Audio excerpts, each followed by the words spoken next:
আমার ভাইরা একটু চিন্তা করেন, সামান্য সময়ের জন্য পৃথিবীতে আমরা এসেছি। এই মাহফিল থেকে বাড়ি যাওয়ার পর্যন্ত কোনো গ্যারান্টি নাই, কথা বলেন ঠিক কি না? রব্বুল আলামিন অনেক জায়গায় বলেছেন মৃত্যুর কথা, আমার সময় কম কম করে কথা বলবো। আল্লাহ রব্বুল আলামিন কোরআনে কারিমের 4 নম্বর সূরা সূরা নেসার 78 নম্বর আয়াতে জানিয়ে দিয়েছেন, আইনামা তাকুনু ইদরিকুমুল মাউত ওয়ালাউ কুনতুম ফি বুরুজিম মুশাইয়্যিদা। আওয়াজ দিয়ে বলি আল্লাহু আকবার। রব্বুল আলামিন এখানে জানিয়ে দিয়েছেন তুমি যেখানেই থাকো না কেন মৃত্যু তোমাকে ধরবেই। ওয়ালাউ কুনতুম ফি বুরুজিম মুশাইয়্যিদা, তুমি যদি সুদীর্ঘ প্রাচীরের ভিতরে দুর্গের ভিতরেও লুকিয়ে থাকো সেখানেও মৃত্যু ধরবে, কথা বলেন ঠিক কিনা? মৃত্যু কাউকে ছাড়বে? কাউকে ছাড়বে না। ও আমার ভাইরা, অনেকেই চোখের সামনে দেখেছেন যুবক ছেলে আস্তে আস্তে বয়স হতে হতে বৃদ্ধ হয়ে এক সময় চলে যাচ্ছে। এমনও হতে পারে বৃদ্ধ না হওয়ার আগেই আমার মতো আপনার মতো যুবক অথবা 10-12 বছরের যুবক, 10-12 বছরের ছেলে, এমন ছেলেও পৃথিবীর থেকে বিদায় নিচ্ছে, কথা বলেন ঠিক কিনা? আসার কিন্তু সিরিয়াল আছে, যাওয়ার কোনো সিরিয়াল নাই। আমার ভাইরা একটু চিন্তা করেন, পৃথিবীর জমিনে কেন আল্লাহ পাঠিয়ে দিলেন?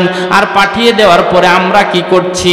এই পৃথিবীর জমিনে আল্লাহ পাঠিয়েছেন ইবাদতের জন্য, গোলামি করার জন্য, দাসত্ব করার জন্য, তার হুকুম পালন করার জন্য, কথা বলেন ঠিক কিনা?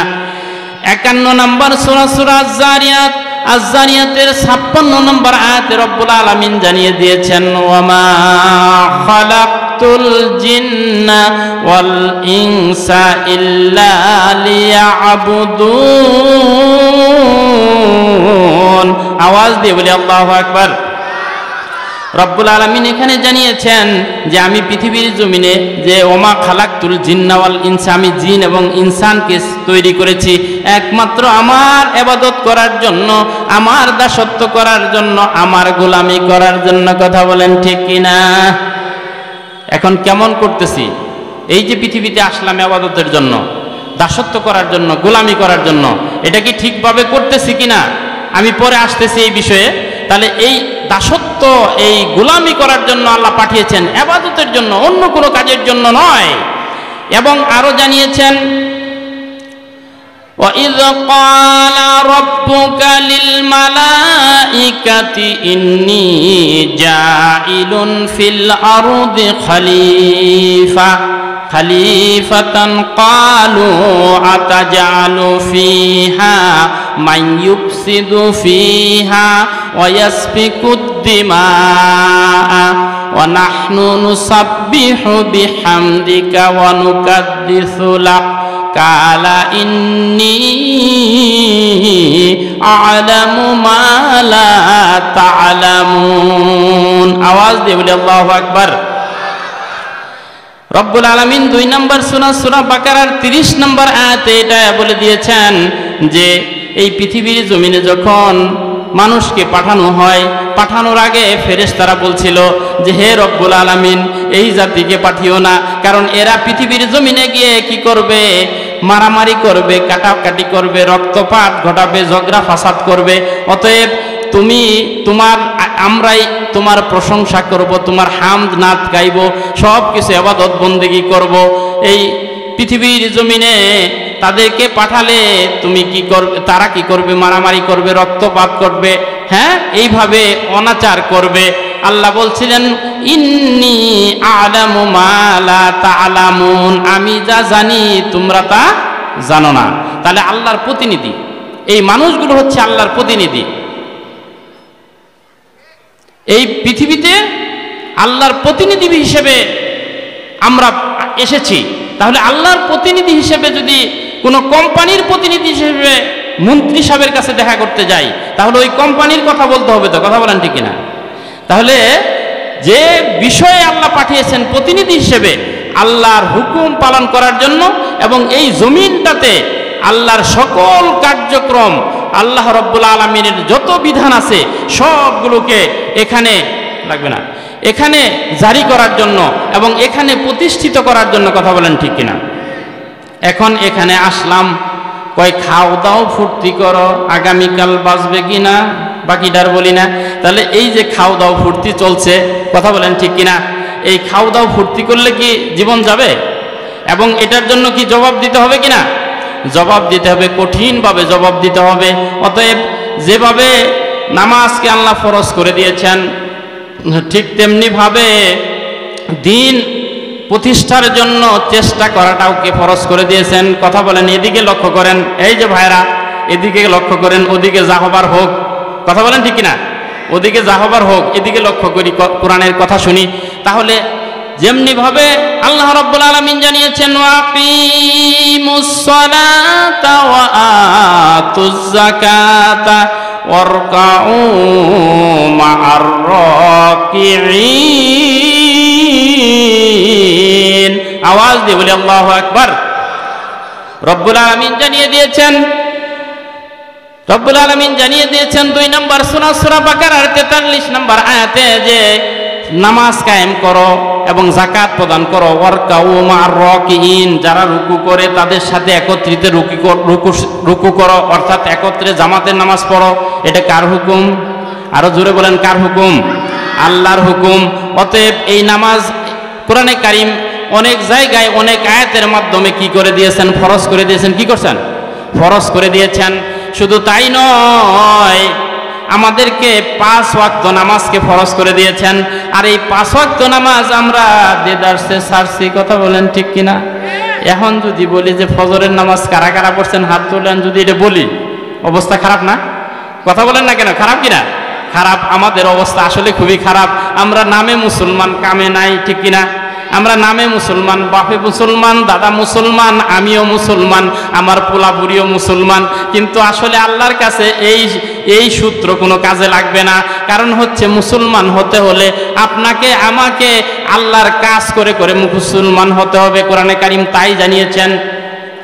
3 নম্বর সূরা আল ইমরানের 102 নম্বর আয়াতে রব্বুল আলামিন জানিয়ে দিয়েছেন, ইয়া আইয়ুহাল্লাযীনা আমানুত্তাকুল্লাহা হাক্কা তুকাতিহি ওয়া লা তামুতুন্না ইল্লা ওয়া আনতুম মুসলিমুন। আওয়াজ দিয়ে বলি আল্লাহু আকবার। রব্বুল আলামিন এখানে জানিয়েছেন, হে ঈমানদাররা, তোমরা আল্লাহকে ভয় করো, ভয় করার মতো। এইদিকে লক্ষ্য করি আমরা। এখানে যদি লোকজন থাকেন তাহলে চলে যান, এখানে লোকজনকে সবাই ওদিকে তাকায়, আপনারা এদিকে লক্ষ্য করেন। কারণ হচ্ছেন, শুনেন একটা কথা বলি, কোরআনে কারীমের আলোচনা যদি হয়, পৃথিবীর সবচাইতে দামি কথা কার কথা? আল্লাহর কথা। কার কথা? আল্লাহর কথা। আর কোরআনের কথাগুলো কার কথা? আরো জোরে বলেন, কার কথা? আল্লাহর কথা। আল্লাহর কথা যখন আলোচনা হয়, আল্লাহর কথা যখন চলে, তখন কি অন্য কোনো দিকে লক্ষ্য করা যাবে? সম্পূর্ণ হারাম। হারাম। কারণ হচ্ছে, আপনার যদি কষ্ট হয়, ভালো না লাগে, তাহলে আপনাকে দূরে যেতে হবে, কিন্তু অমনোযোগী হওয়া যাবে না। অতএব যতক্ষণ পর্যন্ত আমরা এখানে বসবো, একটু ধৈর্য সহকারে কোরআনের কথাগুলো শুনবো। কারণ অন্যদিকে যদি নজর যায়, অন্যদিকে শুনেন, আল্লাহ রাব্বুল আলামিন হযরত আবু বকর রাদিয়াল্লাহু তাআলা আনহুকে সবচাইতে বড় মাপের সাহাবী করেছেন। কথা বলেন ঠিক কিনা? কিন্তু ওই সময়ে যে কোরআনে কারীম ছিল, আজও সেই কোরআন আছে, আছে না নাই? আজও সেই কোরআন আছে, কিন্তু ওই কোরআন তারা যেভাবে অন্তরে হৃদয়ঙ্গম করেছে, হৃদয় দিয়ে ভালোবেসেছে এবং মেনে চলেছে, আমরা কি সেভাবে করি? সেভাবে করি না। এই কারণে আমরাও কি দুর্বল না সবল? তাদের চাইতে দুর্বল না সবল? সবল। অথচ ওই কোরআনই আছে,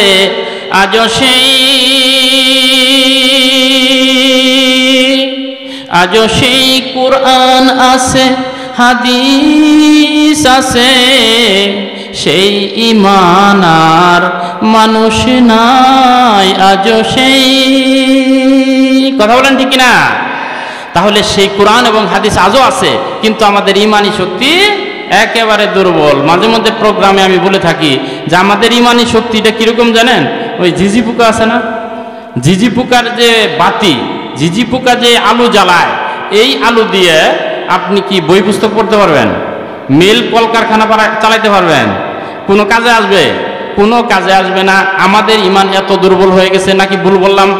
আমাদের ইমান বর্তমানে এত দুর্বল হয়ে গেছে যে ওই বাতির মতো হয়ে গেছে, যেটা কোনো কাজে লাগতেছে না। আর না হলে যদি ইমান পুক্ত হতো, শক্তিশালী হতো, তাহলে ওই 313 জন ইমানদার সাহাবে বদরি, তাদের মাধ্যমে আল্লাহ রব্বুল আলামিন 1000 অত্যাধুনিক অস্ত্রে সজ্জিত লোকদের বিপক্ষে বিজয়ী করেছেন। কথা বলেন ঠিক কিনা? আজও কি সেই আল্লাহ আছে? আজও কি সেই আল্লাহ আছে না নাই? আছে। আজও কি মুসলমানদেরকে বিজয় দিতে পারবেন কিনা? মুসলমানদেরকে বিজয় দিতে পারবেন, তবে একটু এগিয়ে আসতে হবে। কথা বলেন ঠিক কিনা? একটু এগিয়ে আসতে হবে। ওই ইমানটা ইলেকট্রিসিটির বাতি করা লাগবে, ঠিক কিনা? ইলেকট্রিসিটির বাতি দিয়ে, ইলেকট্রিসিটির আলো দিয়ে সব কিছুই চলে, আবার মিল কলকারখানা, ইন্ডাস্ট্রিও চলে। কথা বলেন ঠিক কিনা? তাহলে ইমানটাকে এভাবে একটু শক্তিশালী করতে হবে। আমি যে কথা বলছিলাম যে এই পৃথিবীর জমিনে যদি আল্লাহর হুকুমগুলো বাস্তবায়ন হয়, আল্লাহর হুকুমগুলো যদি সব জায়গায় চলে, আল্লাহ রব্বুল আলামিন আল্লাহর কালিমা পড়ে আমরা মুসলমান হয়েছি। কথা বলেন, মানে মুসলমানের ইমান আকিদা আছে। কালিমা তো সবাই পড়ি, লা ইলাহা ইল্লাল্লাহু মুহাম্মাদুর রাসূলুল্লাহ সাল্লাল্লাহু আলাইহি সাল্লাম। লা ইলাহা মানে হলো কোনো আইনদাতা নাই, কোনো বিধানদাতা নাই, কোনো কিছুই নাই। কথা বলেন ঠিক কিনা? ইল্লাল্লাহ, এক আল্লাহ ছাড়া। কথা বলেন ঠিক কিনা? সমস্ত আইনদাতা, বিধানদাতা, সমস্ত কার্যক্রম চলবে কার হুকুমে? আরো জোরে বলেন, কার হুকুমে? আল্লাহর হুকুমে। মসজিদে যাই আল্লাহর হুকুম পালন করি, কিন্তু বাইরে আইলেই সব শেষ। কথা বলেন ঠিক কিনা? বাইরে আসলেই সব শেষ। ও আমার ভাইরা, এই জন্যই বলছি যে পরিপূর্ণভাবে ইসলামের ভিতরে দাখিল হতে হবে। আল্লাহ লা ইলাহা ইল্লাল্লাহ, নেই কেহ নেই আল্লাহ ছাড়া, লা ইলাহা ইল্লাল্লাহ, লা ইলাহা ইল্লাল্লাহ মুহাম্মাদুর রাসূলুল্লাহ সাল্লাল্লাহু আলাইহি ওয়াসাল্লাম। একেবারে সংক্ষিপ্ত সময় আমার ভাইরা, একটু কান খুলে শুনে রাখি। আল্লাহ রাব্বুল আলামিন হত্যার পরিবর্তে যে হত্যার আইন দিয়েছেন, যদি এটা হয় তাহলে বাংলাদেশে হত্যা থাকবে না থাকবে না? আরো জোরে আওয়াজ দিয়ে বলতে হবে, থাকবে না থাকবে না? এই যে একটা লোকে মনে করেন একটা সন্ত্রাসী 10টা মামলার আসামি অথবা 10টা মার্ডার করেছে, এইরকম 10টা 15টা 20টা পর্যন্ত গুলি করে শুট করে মেরেছে। এইভাবে যে মারছে, যদি আল্লাহর বিধান থাকতো তাহলে কি ওই লোকটা একজন মারার পরে আর দ্বিতীয় জন মারার সুযোগ পাইতো? আওয়াজ দেন, পাইতো? পাইতো না। পৃথিবীর যেখানেই থাকুক না কেন, ওকে তন্ন তন্ন করে খুঁজে বের করে নিয়ে এসে ওকে ওই ফাঁসির কাস্টে ঝুলানো হোক, অথবা ওকে যেভাবে ওর হত্যাকার যেভাবে হত্যা করেছে সেইভাবে তাকে হত্যা করা হতো। আরো কোরআনে কারীম জানিয়েছেন 2 নম্বর সূরা আল্লাহ রাব্বুল আলামিন আরো জানিয়েছেন, ওয়াসারিকু ওয়াসারিকাতু ফাকতাউ আইদিয়াহুমা। আল্লাহ এখানে জানিয়ে দিয়েছেন যে মহিলা চোর অথবা পুরুষ চোর, একটু খেয়াল করেন, মহিলা চোর অথবা পুরুষ চোর তাদেরকে কি করে দাও? হাত কেটে দাও। হাত কাটার আইন কোন আইন? কার আইন এটা? আরো জোরে বলেন, কার আইন? আল্লাহর আইন। যদি এই আল্লাহর বিধান, আল্লাহর আইন যদি দেশে প্রচলিত থাকতো, এই আইনে যদি বিচার হইতো, তাহলে কি চুরি থাকতো না থাকতো না? এই পিছনের বাইরে কথা বলেন না কেন? চুরি কি থাকতো না থাকতো না? থাকতো না। এই যে কোটি কোটি টাকা যে চুরি করেছে, আপনার আমার লক্ষ লক্ষ কোটি কোটি টাকা, 1000 কোটি টাকা, 36,000 কোটি টাকা, কেউ আবার 51,000 কোটি টাকা। আরো বড় বড় চোর বাংলাদেশে আছে না নাই? আওয়াজ দেন না কেন? বাংলাদেশে আছে না নাই? তাহলে এই চোরদেরকে শাস্তির আওতায় আনা হতো না হতো না? এদের হাত কি আড়াও থাকতো তখন? হাত কি একটাও থাকতো? থাকতো না। এই যে কোটি কোটি টাকা, এই টাকা ঘরের ভিতরে পাওয়া যায়। তারপরে হচ্ছে ব্যাংকে ওদের এত টাকা নাই, কিন্তু ঘরের মধ্যে কোটি কোটি টাকা পাওয়া যাচ্ছে কিনা? তা পাওয়া যাচ্ছে। এই টাকা কি ফেরেশতা দিয়ে গেছে? আরো জোরে বলেন, ফেরেশতা দিয়ে গেছে? এই টাকা কার? আপনার আমার। কার টাকা এটা? আপনার আমার টাকা। কি করেছে? সে চুরি করেছে, অথবা আত্মসাৎ করেছে, চুরি করেছে। চুরের যদি সঠিক বিচার হয়, বাংলাদেশে চুরি থাকবে? চুরি থাকবে না। আল্লাহ বলছেন আল্লাহ বলছেন যে এই পৃথিবীর জমিনে তোমরা ন্যায় বিচার এবং ন্যায় ওজনকে প্রতিষ্ঠিত করো। ওয়াকিমুল ওয়াজনা বিল কিসতি ওয়ালা তুখরিসুল মিজান। 55 নম্বর সূরা, সূরা আর রহমান, সূরা আর রহমানের 9 নম্বর আয়াতে আল্লাহ বলছেন যে তোমরা এই পৃথিবীর জমিনে ন্যায় ওজন প্রতিষ্ঠিত করো। ওজনে কম দিও না, আর নেওয়ার সময় বেশি নিও না। কিন্তু আমরা কি করি? উল্টা করি। নেওয়ার সময় বেশি, মানে নেওয়ার সময় ওজনে বেশি নিয়ে নিই, আর দেওয়ার সময় কম দেই। কথা বলেন ঠিক কিনা? তাহলে এই সারা বাংলাদেশে এই যে সিন্ডিকেট আছে না নাই? কথা কয় না। এই সিন্ডিকেট আছে না নাই? আছে। শুধু আছেই না, এই মনে করেন 10 টাকা 20 টাকা অথবা 30 টাকার আলু 60 টাকা খাওয়া লাগছে, অথবা 100 টাকা খাওয়া লাগছে। কথা বলেন ঠিক কিনা? পেঁয়াজ যেখানে আমরা এক সময় দেখেছি 4-5 টাকা কেজি, ঠিক না? এই পেঁয়াজ এত টাকা খাওয়া লাগছে, এই 100 টাকার উপরে পেঁয়াজ কিনা লাগছে 1 কেজি। তাহলে এই সিন্ডিকেট, এই যে যারা নাকি সঠিক ওজন প্রতিষ্ঠিত করবে এবং সব কিছুকে সঠিকভাবে প্রতিষ্ঠিত করবে, এরাই সেই সিন্ডিকেট তৈরি করে এই আপামর মানুষকে কষ্ট দিচ্ছে। কথা বলেন ঠিক কিনা?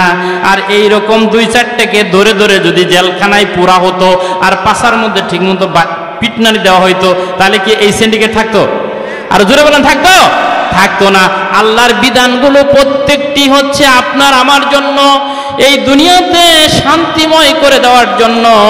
যখন নাকি রাসূলের যুগে একটা যুবতী মেয়ে মক্কার এক প্রান্ত থেকে অপর প্রান্ত পর্যন্ত রাতের অন্ধকারে যদি যাইতো, তবুও তার দিকে কেউ খারাপ নজরে তাকানোর কোনো সুযোগ ছিল না। কথা বলেন ঠিক কিনা? আর এখন বাংলাদেশে দর্শনের সেঞ্চুরি হয়। এ কথা কন না কেন? দর্শনের সেঞ্চুরি হয়েছে কিনা? দর্শনের সেঞ্চুরি পর্যন্ত হয়েছে। তার মানে কোথাও আপনি নিরাপদ না। আর যদি আমি এই ইসলামের দিকে আসি, এই ইসলামের বিধান যদি ওই যে রান্নাঘর থেকে শুরু করে সংসদ পর্যন্ত, আন্তর্জাতিক লেভেল পর্যন্ত সমস্ত জায়গায় যদি ইসলামের আওতার মানে ইসলামের ভিতরে আমরা ঢুকে যাই, তাহলেই শান্তি আসবে। কথা বলেন ঠিক কিনা? তাহলেই শান্তি আসবে। আর আপনার আমার সাথে যে রব্বুল আলামিন ফেরেশতা লাগিয়ে দিয়েছেন, কেরামান কাতিবিন, সম্মানিত কাতেবদ্বয়, এ কিন্তু সর্বদাই রেকর্ড করতেছেন, আমলনামা সব লিখতেছেন। আমি কি করছি না করছি, আল্লাহ যে ইবাদত করার জন্য পাঠিয়েছেন, এই সমস্ত জায়গাতে আল্লাহর বিধান চালু করাটাও আপনার আমার জন্য সবচেয়ে বড় ইবাদত। কথা বলেন ঠিক কিনা? সবচেয়ে বড় ইবাদত। অতএব এটা যে আমরা করলাম না এবং ঠিকভাবে ইবাদত করলাম না, এর রেকর্ড আল্লাহর কাছে আছে না নাই? আল্লাহর কাছে আছে। ওই কাল কিয়ামতের মাঠে